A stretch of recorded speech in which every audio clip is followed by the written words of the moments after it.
আপনাদের স্বাগত জানাই। আমি আবার কথা শুনবার জন্যে বাংলাদেশের প্রধানমন্ত্রীকে নিয়ে আমি বেশ কয়েকবার কথা বলেছি। সাধারণভাবে এই বিষয়ে কারো কোনো ভিন্ন মত নেই যে তার চেষ্টা আছে, তার আকাঙ্ক্ষা আছে। তিনি অনেক সংযত, তিনি অনেক সহিষ্ণু, আচার আচরণে, কথাবার্তায়, কাজে কর্মে অনেক কিছু বদলে দেবার চেষ্টা তিনি করছেন। এবং তিনি তার কাছের মানুষরা, রাজনীতিতে মন্ত্রীবর্গ, সংসদ সদস্যরা, দলের নেতা কর্মীরা যা চাইছেন বা বিভিন্ন প্রশাসনে যারা আছেন তা তিনি করতে দিচ্ছেন না। ভালো হলে করতে পারছেন, যেটা মনে হচ্ছে যে মানুষ পছন্দ করছেন না, যেটা মনে হচ্ছে দেশের জন্য ক্ষতিকর, রাষ্ট্রের জন্য ক্ষতিকর, সেটা তিনি অ্যালাউ করছেন না। তিনি যেই হন না কেন, যত কাছেরই হন না কেন। অনেক উদাহরণ আছে, এগুলো নিয়ে ভবিষ্যতে আলোচনা করা যাবে এবং আমার মনে হয় আলোচনা করবার দরকারও নেই। আমরা সবাই কম বেশি নানা গণমাধ্যম সূত্রে সেটা দেখতে পাচ্ছি। তিনি একই সঙ্গে অত্যন্ত মার্জিত, ভদ্র, সজ্জন যেমন, আবার একই সঙ্গে তিনি অত্যন্ত কঠোর, এবং এই কঠোরতাটা অত্যন্ত জরুরি। বাকি যেগুলো করছেন, উদাহরণ তৈরি করছেন, সেগুলো জরুরি। আমরা অভ্যস্ত যে আমাদের সরকার প্রধান যখন বিদেশ যান, এটা দেখতে অভ্যস্ত, তিনি বিশাল বহন নিয়ে বিদেশে যান, শতাধিক মানুষকে দেশের বাইরে রাষ্ট্রীয় সফরে, সরকারি সফরে নিয়ে যান। প্রয়োজনীয়, অপ্রয়োজনীয় নানা জায়গায় তারা যান। আমাদের কোনো কোনো মন্ত্রীবর্গকেও এখন আমরা সেটা দেখি, কমবে, অনেক কম আগের চাইতে। বাক সম্মেলন, হাতির সম্মেলন, এইসব সম্মেলন আমাদের প্রধানমন্ত্রীরা গিয়েছেন। জাতিসংঘের সাধারণ পরিষদের যে অধিবেশন, সেখানে তো বিশাল লড়পড় নিয়ে, এত বড় টিম নিয়ে বোধহয় কেউ আর যায় না। ব্যবসায়ীদের বিশাল টিম, এই সেই, অনেককে একটা উপহার, মানে এটা একটা গিফট হিসেবে তার সফর সঙ্গী করে নিয়ে যাওয়া হতো। সেখানে বাংলাদেশের প্রধানমন্ত্রী বেশ কয়েকটা আমন্ত্রণ পাওয়ার পরও তার প্রথম সফর 4 মাস অপেক্ষা করেছেন। 4 মাস পরে তিনি যাচ্ছেন, কারণ তার কাছে একটা ভঙ্গুর অর্থনীতি, ভাঙা দেশকে গুছিয়ে নেওয়াটা খুব জরুরি ছিল, আমার কাছে মনে হয়েছে। কেউ যদি বলেন যে আমি তাকে, তার দলকে সমর্থন করছি, তার রাজনীতিকে সমর্থন করছি, তাকে সমর্থন করছি, একদমই না, একদম নিরপেক্ষ। কারণ আমি তাদের অনেক সমালোচনাও প্রতিনিয়ত করি, কিন্তু যেটা ভালো সেটা আপনাকে বলতে হবে, এবং সেটা না বললে তারা এই অ্যাপ্রিসিয়েশন না পেলে এক ধরনের উৎসাহ থাকে না, এবং অবিচারও করা হয়। যেমন ধরেন, আমি যে বিষয় নিয়ে আজকে মূলত আলোচনাটা করতে চাই, প্রধানমন্ত্রী মালয়েশিয়া সফরে গেছেন। কী লাভ হয়েছে, কী প্রাপ্তি হয়েছে, অপ্রাপ্তি হচ্ছে, সেই আলোচনা পরে নিশ্চয়ই আমরা করব। মাত্র 23 জন তার টিমে, প্রধানমন্ত্রী তারপরে চীনে গেছেন, তার এনটুরেজের মেম্বার সংখ্যা হচ্ছে মাত্র 24 জন। এটা কি আমাদের সাম্প্রতিক ইতিহাসে এরকম রেকর্ড আছে? একদমই নেই। আমি মনে করি এগুলো একটা ভালো উদাহরণ সরকার প্রধান হিসেবে তারেক রহমান তৈরি করছেন, এবং এটা সাধুবাদ পাওয়ার যোগ্য। এবং আমি আশা করব যে তার এই চেষ্টা, এই প্রয়াসগুলো ট্রান্সলেটেড হবে তার সহকর্মীদের মধ্যেও। এবার আসুন মূল প্রসঙ্গে যাওয়ার চেষ্টা করি। আমি ডিপ্লোম্যাসিতে কখনো কখনো একটা সফরও কিন্তু একটা বক্তৃতার চেয়ে অনেক বেশি কথা বলে। আবার কখনো বক্তৃতা নয়, একটা সফরের ক্রমই হয়ে ওঠে সবচেয়ে বড় বার্তা। কোন দেশে আগে যাওয়া হলো, কার সঙ্গে আগে বৈঠক হলো, কোন বিষয়টি আগে আলোচনা এলো, এসবের মধ্যেই অনেক সময় লুকিয়ে থাকে রাষ্ট্রের অগ্রাধিকার, কৌশল এবং ভবিষ্যতের দিক নির্দেশনা। আমি আপনি সেটা পছন্দ করতে পারি, না করতে পারি, সেটা তাদের দিক থেকে যৌক্তিক হতে পারে, না হতে পারে, সেটা দেশের জন্য কল্যাণকর হতে পারে, অকল্যাণকর হতে পারে, কিন্তু সরকারকে বোঝার জন্য, দেশটাকে বোঝার জন্য সেটা অত্যন্ত গুরুত্বপূর্ণ, বুঝতে সহায়তা করে। বাংলাদেশের প্রধানমন্ত্রী তারেক রহমানের সাম্প্রতিক মালয়েশিয়া, এবং এখন যে তিনি চীন সফরে রয়েছেন, এই সফরকে যদি শুধুই দুটো দ্বিপক্ষীয় সফর হিসেবে দেখা হয় তাহলে হয়তো আমরা ঘটনাটা বুঝবো, কিন্তু সময়টাকে বুঝবো না। কারণ এই ট্যুরটা এমন এক সময় হয়েছে, এই ভিজিটটা এমন এক সময় হচ্ছে, ভিজিটগুলো যখন বিশ্ব রাজনীতি নতুন করে মানচিত্র আঁকছে। ভূ রাজনীতি এবং ভূ অর্থনীতি এখন আর আলাদা কোনো বিষয় নয়। বাণিজ্য এখন নিরাপত্তার অংশ, প্রযুক্তি এখন কূটনীতির অংশ, আর শ্রমবাজারও এখন কৌশলগত সম্পর্কের অংশ। দীর্ঘদিন ধরে আমরা পররাষ্ট্রনীতিকে প্রায়শই 2-3টে বড় শক্তির সঙ্গে সম্পর্কের দৃষ্টিকোণ থেকে দেখেছি, কিন্তু পৃথিবী বদলেছে। এখন শুধু ওয়াশিংটন, বেইজিং কিংবা নয়াদিল্লি নয়, Kuala Lumpur, Jakarta, Riyadh, Abu Dhabi, Tokyo কিংবা হ্যানয় বাংলাদেশের ভবিষ্যৎ অর্থনীতির গুরুত্বপূর্ণ অংশ হয়ে উঠছে। যে রাষ্ট্র এই পরিবর্তন বুঝতে পারবে সেই আগামী দশকের সুযোগগুলো কাজে লাগাতে পারবে। অনেকে প্রশ্ন তুলেছেন, প্রথম বিদেশ সফর কেন মালয়েশিয়া? প্রশ্নটা স্বাভাবিক। ভারতে যেতে পারতেন, ভারত চাইছিল, আমন্ত্রণ জানিয়েছে। চীনে প্রথম যেতে পারতেন, ভুটান যেতে পারতেন, ভুটান বাংলাদেশকে প্রথম স্বীকৃতি দিয়েছে। কোনোটাই দোষের ছিল না, হতে পারত, কিন্তু অন্যদের মধ্যে নানা রকমের অস্বস্তিও তৈরি হতে পারত। আবার মালয়েশিয়া যাওয়াই যে সবার জন্য স্বস্তিকর, সবাই খুব ভালোভাবে নিয়েছেন, পৃথিবীর সব দেশ মালয়েশিয়ার ঘনিষ্ঠ তাও না। তবে আমি যদি উল্টো করে কেউ বলেন, আরও গুরুত্বপূর্ণ প্রশ্ন হতে পারে, কেন মালয়েশিয়া নয়? আমরা জানি যে বাংলাদেশের প্রধানমন্ত্রী তারেক রহমানের মালয়েশিয়ার প্রতি এক ধরনের ফ্যাসিনেশন আছে। 2001 থেকে 2006 বিএনপি যখন ক্ষমতায় ছিল তখন বিভিন্ন সাক্ষাৎকারে তিনি সে কথা বলেছেন, তিনি দেশটাকে পছন্দ করেন। বাংলাদেশের প্রায় প্রতিটি পরিবারই এমন কাউকে পাওয়া যাবে হয়তো যার জীবনের সঙ্গে প্রবাস জড়িয়ে আছে। দেশের বৈদেশিক মুদ্রার একটা বড় অংশ আসে শ্রমিকদের ঘামে। লক্ষ লক্ষ বাংলাদেশি মধ্যপ্রাচ্য, দক্ষিণ পূর্ব এশিয়া ও বিশ্বের বিভিন্ন দেশে কাজ করছেন। তাদের পাঠানো রেমিটেন্স শুধু বৈদেশিক মুদ্রার রিজার্ভ নয়, এটি লক্ষ পরিবারের বেঁচে থাকার ভিত্তি, গ্রামের অর্থনীতির, অর্থাৎ আমাদের গ্রামের অর্থনীতির চালিকা শক্তি, এমনকি জাতীয় অর্থনীতিরই একটা স্থিতিশীল স্তম্ভ।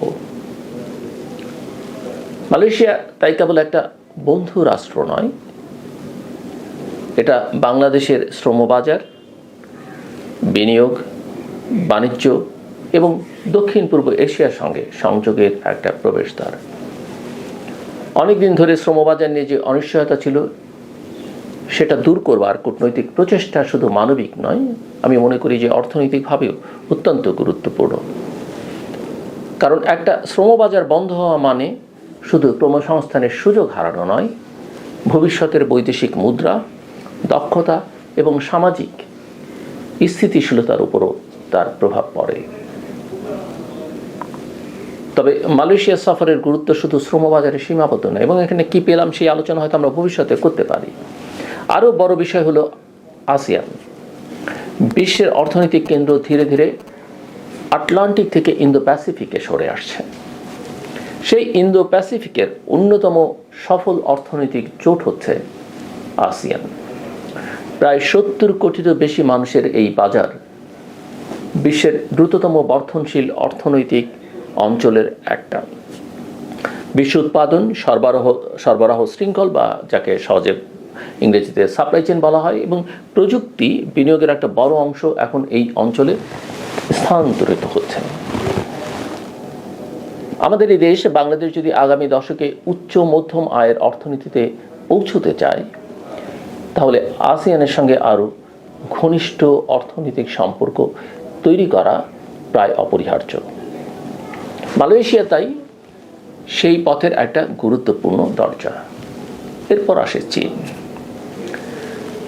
বাংলাদেশ ও চীনের সম্পর্ক আজ আর শুধু অবকাঠামো নির্মাণের মধ্যে সীমাবদ্ধ নেই। ইতিমধ্যেই আপনারা দেখেছেন, বা ঐতিহাসিকভাবে এটাও কম বেশি সত্য, যে চীনের কমিউনিস্ট পার্টির সঙ্গে বা চীনের সঙ্গে আজকের ক্ষমতাসীন বাংলাদেশ জাতীয়তাবাদী দলের একটা সম্পর্ক রয়েছে এবং তারা একটা সমঝোতা স্মারকও এই প্রধানমন্ত্রীর সফরের সময় স্বাক্ষর করেছে দুটো দল, চীনা কমিউনিস্ট পার্টি এবং বাংলাদেশ জাতীয়তাবাদী দল। এর ভালো মন্দ দিক নিয়ে আলোচনা করবার যথেষ্ট সুযোগ আছে, কিন্তু যা ঘটছে আমি শুধু এই মুহূর্তে সেটা বলছি। চীনের সঙ্গে এই সম্পর্কের নতুন ক্ষেত্র তৈরি হয়েছে শিল্পায়ন, প্রযুক্তি, নবায়নযোগ্য জ্বালানি, ডিজিটাল অর্থনীতি, এআই বা কৃত্রিম বুদ্ধিমত্তা, স্বাস্থ্যসেবা, কৃষি প্রযুক্তি এবং শিক্ষা সহযোগিতায়। বিশ্বের দ্বিতীয় বৃহত্তম অর্থনীতির সঙ্গে সম্পর্ক গভীর করা বাংলাদেশের জন্য একটা বাস্তব প্রয়োজন। প্রজ অ্যান্ড কনস আছে, সেগুলো নিয়ে আমরা পরে আলোচনা করব, অন্য সময় আগেও আলোচনা করেছি। তবে এখানেই কিন্তু সবচেয়ে বড় চ্যালেঞ্জ, চীনের সঙ্গে সম্পর্ক যত বাড়বে ততই আন্তর্জাতিক পর্যবেক্ষকদের একাংশ প্রশ্ন তুলবে, বাংলাদেশ কি কোনো নির্দিষ্ট বলয়ের দিকে ঝুঁকছে? আবার অন্যদিকে যুক্তরাষ্ট্রের সঙ্গে বাণিজ্য, ইউরোপের বাজার, জাপানের বিনিয়োগ, ভারতের ভৌগোলিক বাস্তবতা, এসবও বাংলাদেশের জন্য সমান গুরুত্বপূর্ণ। অর্থাৎ বাংলাদেশের সামনে আজকের সবচেয়ে বড় কাজ হলো, বা বড় কাজ কোনো একটা পক্ষকে বেছে নেওয়া নয়, বরং সবাইকে প্রয়োজন মতো সঙ্গে নিয়ে এগিয়ে যাওয়া। তারপরও অগ্রাধিকার থাকবে, নানা বিবেচনা কাজ করবে, এবং এটাই সম্ভবত আধুনিক মধ্যম শক্তির কূটনীতির সবচেয়ে গুরুত্বপূর্ণ বৈশিষ্ট্য। বিশ্ব এখন নতুন এক বাস্তবতায় প্রবেশ করেছে। একসময় মনে করা হতো অর্থনীতি রাজনীতিকে নিয়ন্ত্রণ করবে, এখন দেখা যাচ্ছে রাজনীতি অর্থনীতির পথ নির্ধারণ করছে। কোথায় কারখানা হবে, কোন দেশ থেকে চিপ আসবে, কোন বন্দর ব্যবহৃত হবে, কোন প্রযুক্তি গ্রহণ করা হবে, সব কিছুতেই নিরাপত্তা ও কৌশলগত বিবেচনা যুক্ত হয়েছে। এই বাস্তবতায় বাংলাদেশের মতো দেশের জন্য সবচেয়ে বড় ঝুঁকি হলো অন্যের প্রতিদ্বন্দ্বিতার অংশ হয়ে যাওয়া। বাংলাদেশের সবচেয়ে বড় শক্তি বরাবরই ছিল সবার সঙ্গে বন্ধুত্ব, কারো সঙ্গে বৈরিতা নয়, কিন্তু এই নীতিকে এখন আরও আধুনিক ভাষায় রূপ দিতে হবে, এবং ওই নীতি দিয়ে এখন আসলে চলা যাবে না। আজকের পৃথিবীতে শুধু নিরপেক্ষ থাকলেই হবে না, কার্যকর হতে হবে, এবং কখনো কখনো কোনো না কোনো পক্ষ নিতে হবে।